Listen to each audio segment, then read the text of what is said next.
Three questions by Leo Tolstoy. এই ক্লাসে আলোচনা করব লিও টলস্টয়ের লেখা three questions. West Bengal Council of Higher Secondary এডুকেশনের ক্লাস 12-এর 4th সেমিস্টারে রয়েছে এই প্রোজটি। আজকের ক্লাসে এই প্রোজটি লাইন বাই লাইন বাংলা মানে সহ আলোচনা করব। তবে তার আগে গল্পের লেখক সম্পর্কে এবং গল্পটি সম্পর্কে বেশ কিছু গুরুত্বপূর্ণ জিনিস জেনে নেব। তো প্রথমে আসছি লিও টলস্টয় সম্পর্কে। লিও টলস্টয় ছিলেন একজন বিখ্যাত রাশিয়ান অথার। তিনি রাশিয়ার লেখক ছিলেন। ওনার প্রকৃত নাম ছিল লেভ নিকোলাইভিচ টলস্টয়। এটা তার প্রকৃত নাম, যাকে আমরা শর্টে লিও টলস্টয় নামে চিনি। তিনি জন্মগ্রহণ করেছিলেন 1828 খ্রিস্টাব্দে এবং মৃত্যুবরণ করেন 1910 খ্রিস্টাব্দে। তিনি ছিলেন Russian other, thinker and social reformer, widely regarded as one of the greatest novelists of all time. তিনি ছিলেন রাশিয়ার একজন লেখক, চিন্তাবিদ, সোশ্যাল রিফর্মার, সমাজ সংস্কারক। ওয়াইডলি রিগার্ডেড মানে বিশ্বব্যাপী তিনি সমাদৃত ছিলেন as one of the greatest novelist. নভেলিস্টদের মধ্যে অন্যতম একজন নভেলিস্ট হিসেবে বা ঔপন্যাসিক হিসেবে অফ অল টাইম, সর্বসময়ের মধ্যে। মানে সর্বসময়ের বিশ্বব্যাপী সমাদৃত বা বিশ্বব্যাপী বিখ্যাত ঔপন্যাসিকদের মধ্যে তিনি ছিলেন একজন। হিজ ওয়ার্কস এক্সপ্লোর, তার লেখাগুলো বা তার কাজগুলো সাধারণত বিশ্লেষণ করে বা অন্বেষণ করে কমপ্লেক্স থিমস, জটিল বিষয়বস্তু নিয়ে। লাইক যেমন মরালিটি, নৈতিকতা, ফেইথ বিশ্বাস, ফ্যামিলি পরিবার, ওয়ার যুদ্ধ, অ্যান্ড দ্য হিউম্যান কন্ডিশন এবং মানুষের অবস্থা নিয়ে। তাহলে তিনি মূলত এই বিষয়গুলি নিয়ে লেখালেখি করেন। বোঝা গেছে? ওনার বিখ্যাত কিছু লেখা হলো major works, war and peace, Anna Karenina, the death of Ivan Ilyich and resurrection. War and peace প্রকাশিত হয়েছিল 1869 সালে, Anna Karenina 1878, the death of Ivan Ilyich 1886 এবং রেজারেকশন 1899। তাহলে আমরা জানলাম যে লিও টলস্টয় একজন বিখ্যাত রুশ লেখক। তিনি রুশ সাহিত্যের অন্যতম শ্রেষ্ঠ লেখক, এমনকি বিশ্ব সাহিত্যের অন্যতম শ্রেষ্ঠ ঔপন্যাসিক হিসেবেও তাকে বিবেচনা করা হয়। তার দুটো অনবদ্য উপন্যাস হচ্ছে এই যে ওয়ার অ্যান্ড পিস মানে যুদ্ধ এবং শান্তি এবং অ্যানা কার্নিনা। এবং এই বিখ্যাত ঔপন্যাসিক প্রত্যেক বছর 1902 থেকে 1906 পর্যন্ত প্রতি বছর কিন্তু তিনি সাহিত্যে নোবেল পুরস্কারের জন্য একাধিকবার মনোনয়ন পেয়েছিলেন, মানে তিনি নমিনেটেড হয়েছিলেন। এবং তিনি 1910 সালের শান্তিতে নোবেল পুরস্কারের জন্যও কিন্তু মনোনীত হন। বোঝা গেছে? যদিও তিনি কখনোই নোবেল পুরস্কার পাননি, তবে তার এই নোবেল পুরস্কার পাওয়ার শুধু মনোনয়ন এবং না পাওয়া এই বিষয়টি একটু বিতর্কিত বিষয়। তবুও তিনি কিন্তু শ্রেষ্ঠ একজন লেখক বা বিশেষ করে শ্রেষ্ঠ ঔপন্যাসিক ছিলেন, যিনি তার লেখালেখির মাধ্যমে মানুষকে পরিবর্তন করতে পেরেছিলেন। এবং তিনি নিজেও সবসময় পরিবর্তনের কথাই বলতেন। তিনি নিজেকে পরিবর্তনের কথা বলতেন এবং সত্যি তিনি নিজেকে পরিবর্তন করতেও পেরেছিলেন। এবং শুধু তাই নয়, তার লেখালেখির মাধ্যমে তিনি চেয়েছিলেন এক অন্যরকম সমাজ তৈরি করতে। মানুষের জীবনের উদ্দেশ্য বোঝাতে চেয়েছিলেন তার লেখার মাধ্যমে। তিনি মানুষদেরকে তাদের জীবনবোধ, মনুষ্যত্ববোধ, নীতিবোধ এইগুলো তাদের মধ্যে জাগ্রত করতে চেয়েছিলেন মানুষের মধ্যে। এবং তাই তার লেখার মূল উদ্দেশ্য ছিল মানুষকে পরিবর্তন করা, মানুষকে একটা সঠিক মানুষ রূপে তৈরি করা। এবং সেই জন্যই তিনি তার লেখার মাধ্যমে মানুষের এই মনুষ্যত্ববোধ, নীতিবোধ এই সমস্ত কিছু জাগ্রত করতে চেয়েছিলেন। বোঝা গেছে আশা করি? এরপরে আমরা টেক্সট সম্পর্কে কিছু জানবো। Three questions is a short philosophical story. এই থ্রি কোয়েশ্চেন্স হলো একটি ছোট গল্প, দার্শনিক গল্প। এটা পাবলিশড হয়েছিল 1885 সালে। তাহলে সর্বপ্রথম এটা 1885 সালে একটা কালেকশনে প্রকাশিত হয়েছিল, যার নাম what men live by and other tales. দেখো, এই থ্রি কোয়েশ্চেন যেহেতু রাশিয়ান লেখক লিও টলস্টয়ের লেখা, তাই এটা মূলত রাশিয়ান ল্যাঙ্গুয়েজে প্রকাশিত হয়েছিল সবার প্রথমে, এবং পরবর্তীকালে 1903 সালে এটি ইংলিশ ল্যাঙ্গুয়েজে প্রকাশিত হয়। এবং 1903 সালে এটি প্রকাশ করেন দুজন ট্রান্সলেটর, এলমার এবং লুইস মড। বোঝা গেল? জনরা, এটি কোন জনরাতে লেখা? এটি এক ধরনের প্যারাবল। প্যারাবল কি? প্যারাবল হচ্ছে এক ধরনের short story that teaches a lesson, specially one told by Jesus in the Bible. তাহলে প্রভু যিশু বাইবেলে যে সমস্ত লেসন্স দিয়ে গিয়েছেন আমাদেরকে, সেই ধরনের লেসন্স সম্বলিত এক ধরনের শর্ট স্টোরি হচ্ছে প্যারাবল। তাই এই স্টোরিটাও যেহেতু সেই ধরনের উদ্দেশ্য সাধন করেছে, এটাকে আমরা প্যারাবলের জনরাতে ফেলবো। ল্যাঙ্গুয়েজ মূলত রাশিয়ান ল্যাঙ্গুয়েজেই লেখা, পরবর্তীকালে এটা ট্রান্সলেট হয় অন্যান্য অনেক ভাষাতে। এই গল্পের থিম কি? Living in the present, the importance of human connection, the value of kindness and forgiveness and finding meaning in action. তাহলে এই বর্তমান সময়ে বাস করা, হিউম্যান কানেকশন মানুষের মধ্যে যে সংযোগ তার উপরে গুরুত্ব আরোপ করা, দয়ালুতা এবং ক্ষমা করে দেওয়া, এই সমস্ত গুণগুলির ওপর মূল্যবোধ আরোপ করা, এবং ফাইন্ডিং মিনিং ইন অ্যাকশন, এবং কাজের মধ্যে মূল্য খুঁজে পাওয়া, কাজের মধ্যে অর্থ খুঁজে পাওয়া, এইগুলো হচ্ছে এই শর্ট স্টোরির থিম বা বিষয়বস্তু। তো এই গল্প সম্পর্কে বলতে গেলে সবার প্রথমে আমাদেরকে জানতে হবে হু ইজ জার। জার কে? দেখো, the term tsar is a historical title used to designate certain monarchs or supreme rulers in Eastern Europe, most notably in Russia, Bulgaria, Serbia. এই জার কথাটি রাশিয়া, বুলগেরিয়া এবং সার্বিয়ার রাজকীয় পদমর্যাদা বোঝাতে উল্লেখ করা হয়ে থাকে। এই জার কথাটি সবার প্রথমে ইউজ হয়েছিল বুলগেরিয়াতে, এটি ফার্স্ট এবং সেকেন্ড বুলগেরিয়ান এম্পায়ার্সের সময়। তারপরে এটি ইউজ হয় সার্বিয়াতে, এবং তারপরে এটি ইউজ হয় রাশিয়াতে। In Russia, the first ruler to officially use the title Tsar of all Russia was Ivan IV. Ivan IV ছিলেন রাশিয়াতে প্রথম শাসক যিনি এই জার কথাটি উল্লেখ করেছিলেন নিজের পদমর্যাদাতে। Who is known as Ivan the Terrible in 1547. The title is derived from the Latin word Caesar.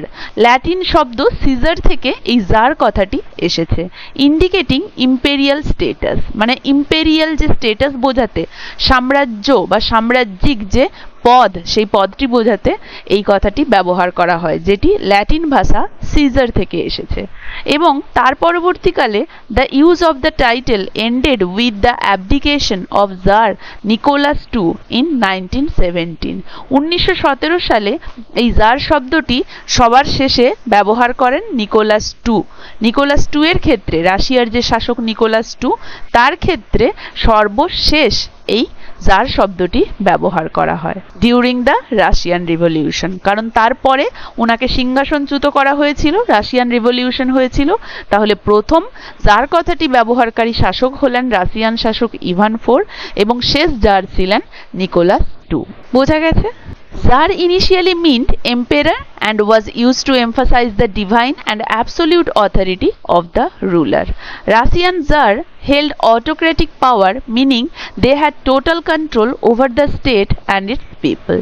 এই জার কথাটি মূলত তাহলে সম্রাটদেরকে বোঝাতে ব্যবহার করা হয়, এবং এটা এমফাসাইজ, জোর দেয় অ্যাবসলিউট অথরিটি বা ডিভাইন অথরিটি, মানে জার বলতে স্বর্গীয় যেন দূত, তারা যেন দেশ শাসন করবে, এই ধরনের একটা সুপ্রিমেসি দেওয়া হতো জারদেরকে। কিন্তু রাশিয়ান যে জারেরা, তারা অটোক্রেটিক পাওয়ার ধারণ করত, মানে তারা একাই সমস্ত ক্ষমতা নিজেদের হাতে নিয়ে নিত, টোটাল কন্ট্রোলটা। তাহলে জার মানে কি বোঝা গেল? তো লিও টলস্টয়ের এই 3 কোয়েশ্চেন গল্পে আমরা দেখতে পাবো একজন জার আছেন, মানে একজন কিং আছেন, যিনি 3টে কোয়েশ্চেনের দ্বারা খুবই জর্জরিত হয়ে আছেন। তিনি এর উত্তর খুঁজতে চান। তিনি মনে করতেন যে এই 3টে কোয়েশ্চেনের উত্তর যদি তিনি জানতে পারতেন, তাহলে তাকে কেউ হারাতে পারবে না। কি ছিল সেই 3টে কোয়েশ্চেন? না, what is the right time to begin everything, সবকিছু শুরু করার, মানে যে কোনো কাজ শুরু করার সঠিক সময় কোনটি? Who are the right people to listen to, কোন ব্যক্তি সেই সঠিক ব্যক্তি যার কথা শোনা উচিত বা যাদের কথা শোনা উচিত, এরকম সঠিক ব্যক্তি কারা? And what is the most important thing to do, এবং কোন জিনিসটা করা সব থেকে জরুরি, মানে কোন সময় কোন জিনিসটা করা সব থেকে জরুরি। এই 3টে কোয়েশ্চেন যদি জানতে পারা যেত উত্তর এগুলোর প্রকৃত, তাহলে তাকে আর কেউ পৃথিবীতে হারাতে পারত না। তো তিনি এই প্রশ্নগুলির উত্তর খোঁজার জন্য অনেক প্রয়াস করেছেন, কিন্তু যে উত্তরগুলি তিনি পেয়েছেন ঘটনাক্রমে কোনোটাতেই তিনি স্যাটিসফাইড নন। তাই তিনি একবার শুনেছিলেন যে একজন হারমিট ছিলেন, সন্ন্যাসী, সে সবকিছু জানে, খুবই জ্ঞানী। তাই তার সাথে দেখা করে এই প্রশ্নগুলো তাকে করার উদ্দেশ্যে তিনি রওনা হয়েছিলেন। কিন্তু যখন তিনি সেই হারমিটের সম্মুখীন হলেন, তিনি এই 3টে প্রশ্ন তাকে করলেন, কিন্তু হারমিট তাকে ডিরেক্টলি কোনো উত্তর দিলেন না, বরং তার কাজের মাধ্যমে সেটিকে তিনি বোঝাতে শুরু করলেন। এবং আমরা শেষে গিয়ে দেখতে পাই সেই হারমিটের সেই কুটিরে রাজা যখন পৌঁছলেন, একজন উন্ডেড ম্যান এসে সেখানে উপস্থিত হলো এবং রাজা তখন সেই মুহূর্তে সেই উন্ডেড ম্যান বা সেই জখম ব্যক্তিটির সেবা শুশ্রূষা করলো এবং সেই ব্যক্তিটি সুস্থ হয়ে উঠে রাজাকে বলল যে সে কিনা রাজার একজন শত্রু, যে মূলত রাজাকে সেখানে মারতে এসেছিল। কিন্তু রাজার সেবা শুশ্রূষা করে তাকে সুস্থ করানো দেখে সে রাজার প্রতি কৃতজ্ঞ এবং সে রাজার কাছে ক্ষমা চাইল যে সে ওই রকম একটা উদ্দেশ্যে রাজাকে মারতে চেয়েছিল। তো এরপরে হারমিট রাজাকে বললেন, ফাইনালি তোমার সমস্ত কোয়েশ্চেনের অ্যান্সার কিন্তু তুমি পেয়ে গেছো, ভালোভাবে ভেবে দেখো। কি সেই উত্তর? হারমিট উত্তর দিলেন যে right time to do anything is now. যে কোনো কাজ করার সঠিক সময় হচ্ছে এখনই, বর্তমান সময়, কারণ একমাত্র এই সময়টাই তোমার কন্ট্রোলে রয়েছে। পাস্ট বা ফিউচার কোনোটাই তোমার কন্ট্রোলে নেই। তাই যে কোনো কাজ করার সঠিক সময় হচ্ছে now. The most important person is the one you are with at the moment. এবং সব থেকে গুরুত্বপূর্ণ ব্যক্তি হলো সেই ব্যক্তিটি যার সাথে তুমি এখন রয়েছো। Because we never know if we will see anyone else again. কারণ আমরা জানি না কারোর সাথে আমাদের আবার ঘুরে দেখা হবে কিনা। বোঝা গেল? এবং তৃতীয় কোশ্চেনের উত্তর হলো the most important task is to do good for the person you are with. এবং সব থেকে গুরুত্বপূর্ণ কাজ হলো সেই কাজটা যার সাথে তুমি আছো তার ভালো করা, তার ভালো চাওয়া। বোঝা গেছে? Because that is our purpose in life. কারণ এই কাজটাই আমাদের জীবনের মূল উদ্দেশ্য, এটাই আমাদের উদ্দেশ্য হওয়া উচিত। এই 3টে প্রশ্নের উত্তর সেই সন্ন্যাসী ইনডাইরেক্টলি, মানে সরাসরি না বলে ইনডাইরেক্টলি কাজের মাধ্যমে সেই জার বা কিংকে কিন্তু বুঝিয়ে দিয়েছিলেন। এই হচ্ছে এই ছোট গল্পটির সারসংক্ষেপ। বোঝা গেল? তো এবারে সরাসরি টেক্সট রিডিং এ চলে যাচ্ছি। দেখো, 3 questions by Leo Tolstoy. Line by line text reading শুরু করছি। It once occurred to a certain Tsar that if he always knew the right time to begin everything, it once occurred. once মানে একদা এবং occurred মানে ঘটেছিল। তাহলে ইহা একদা ঘটেছিল to a certain Tsar. certain মানে নির্দিষ্ট, কোনো এক নির্দিষ্ট জারের ক্ষেত্রে, that যে if he always knew সে মনে করত, সে যদি সবসময় জানতে পারত, the right time to begin everything সঠিক সময় সবকিছু শুরু করার, মানে যে কোনো কাজ শুরু করার সঠিক সময় কোনটা সেটা যদি সে জানতে পারত, এটা সে মনে করত। কে? সেই জার।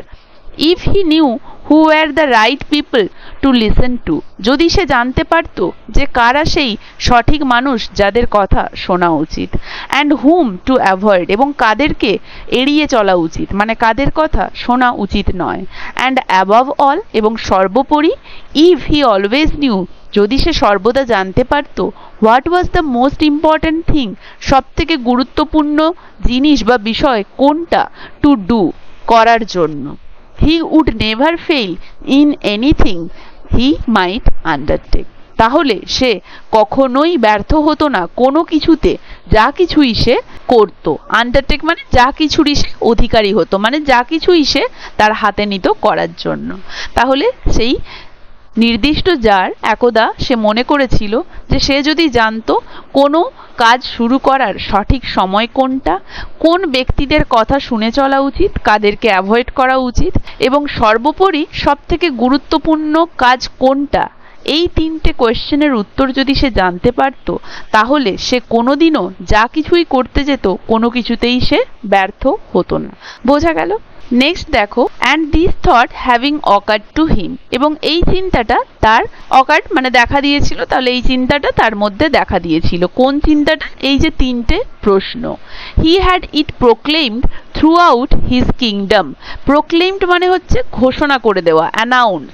এবং এই চিন্তাটা তার মাথায় আসার পরে এই তিনটে কোয়েশ্চেন যতক্ষণ না সে জানতে পারছে তার শান্তি নেই, এই কোয়েশ্চেনগুলো তার মাথায় আসার পরে সে থ্রু আউট হিজ কিংডম মানে তার সমস্ত রাজ্য জুড়ে এই জিনিসটা ঘোষণা করে দিল দ্যাট যে he would give a great reward, সে একটি খুব বড় পুরস্কার দেবে টু এনিওয়ান, যে কাউকে, হু উড টিচ হিম, যে তাকে শেখাতে পারবে বা বলতে পারবে what was the right time for every action, প্রত্যেক কাজের সঠিক সময় কোনটা, and who were the most necessary people, এবং সব থেকে গুরুত্বপূর্ণ ব্যক্তি কারা যাদের কথা মেনে চলা উচিত, and how he might know, এবং সে কিভাবে জানবে what was the most important thing to do, সব থেকে গুরুত্বপূর্ণ কাজ কোনটা করার জন্য। তাহলে যেই না তার মাথায় এই চিন্তাগুলি এলো, সে তার সমস্ত রাজ্য জুড়ে ঘোষণা করে দিল যে যে তাকে এই তিনটে প্রশ্নের উত্তর দিতে পারবে তার জন্য সে কিন্তু খুব বড় গ্রেট রিওয়ার্ড মানে খুব বড় পুরস্কার, মহান পুরস্কার অ্যানাউন্স করে দিল, মানে তাকে সে খুব বড় পুরস্কারে সম্মানিত করবে। বোঝা গেল? তো দেখো, পুরো টেক্সটটা একদিনে কমপ্লিট করতে গেলে ভিডিওটা খুবই বড় হয়ে যাবে, তাই আমি প্রত্যেকটা টেক্সটের মতো এই টেক্সটটিকেও ছোট ছোট পার্টে ভাগ করে নিয়েছি তোমাদের বোঝার সুবিধার্থে। এই ক্লাসে তাহলে এতদূর পর্যন্তই করালাম। এর পরের ক্লাসে পরের প্যারাগ্রাফ থেকে শুরু করব। আশা করি সবাই প্রথম থেকে শেষ পর্যন্ত বুঝতে পেরেছো, কারো কোথাও অসুবিধে নেই। ভিডিওটা কার কেমন লাগলো জানাবে, ভালো লাগলে একটা লাইক আর শেয়ার করে দেবে। আর যারা যারা চ্যানেলটা সাবস্ক্রাইব করোনি এখনো, কাইন্ডলি চ্যানেলটা সাবস্ক্রাইব করে দেবে এবং বেল আইকনটা অবশ্যই প্রেস করে দেবে, তাহলে তোমরা পরবর্তী ক্লাসের আপডেটগুলি সহজেই পেয়ে যাবে। এই ক্লাসটা তাহলে এখানেই শেষ হচ্ছে, দেখা হচ্ছে পরবর্তী অংশটা নিয়ে পরের ক্লাসে।